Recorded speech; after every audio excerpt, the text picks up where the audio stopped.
Add your Lotus cookies together with normal digestive biscuits in the food processor. And you can use any cookies that you like for this recipe. And we're going to blitz this together until it's nice and smooth. Then add melted butter inside and mix everything together with a spoon until the mixture becomes nice and sticky. Add your cookies into your prepared tin and make sure you spread it around, and using a spoon press down to make sure it's nice and even everywhere.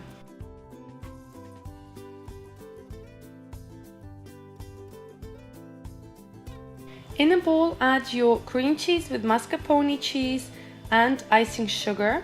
Then add vanilla extract and mix everything together until it's nice and smooth. In a different bowl, add your heavy or double cream and whisk it until it's nice and soft. Then add your cream cheese mixture and whisk everything again for a few minutes.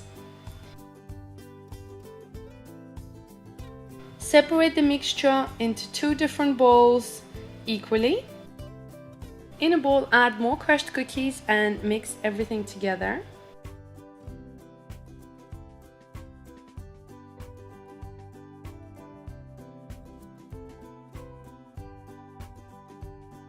Place a piping bag over a glass and then add your cheesecake mixture inside.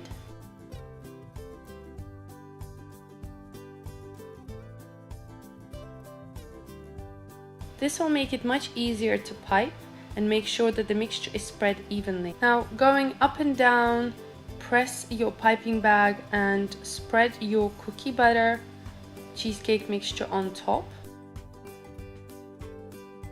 And then using a spatula, gently press inside and even it out. I have melted some cookie butter in a cup and I'm adding that as an extra layer in the middle. So spread it around, make sure it's evenly distributed. I have put the remaining cheesecake into a piping bag as well.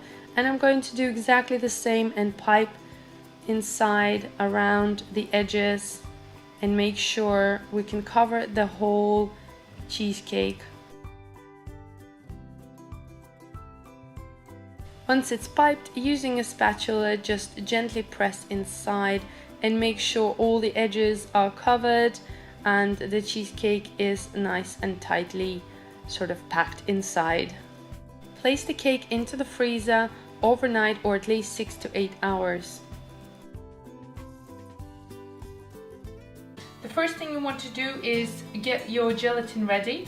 So I'm using 1 sachet or 12 grams. Then add cold water and leave it to set. Take a jug where you will be making your glaze and add your white chocolate in there. Then add condensed milk. In a small saucepan, add your sugar, water, glucose syrup, and cook until it just starts to boil. Our gelatin has set, so we're just going to add this into our hot glucose mixture and mix that in. Once your gelatin has dissolved, we're going to add it into our chocolate and condensed milk mixture and leave it for a few minutes. To get the desired color, just add your food coloring of your choice and mix everything together. And then strain the mirror glaze through a sieve a couple of times so there are no bubbles.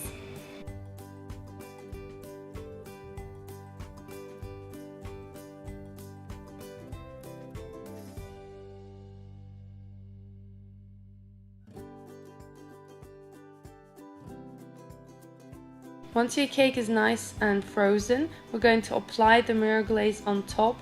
I'm using the dark red color first, and then I've added some red mirror glaze inside, and I'm going to just pour it all over, and you will see the 2-color pattern will start to appear. So make sure you cover all the edges, and it's just enough to cover the whole cake.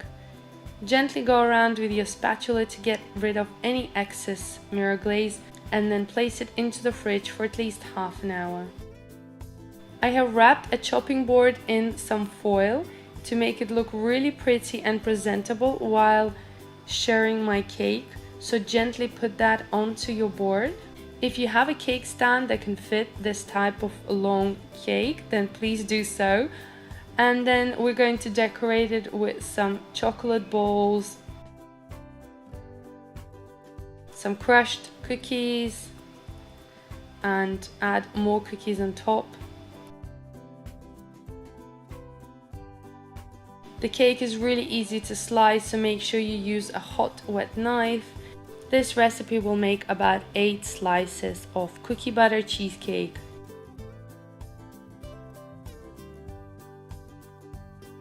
And there you go, beautiful cookie butter no-bake cheesecake. You can see all the layers. It tastes so good, guys. You'll want to make this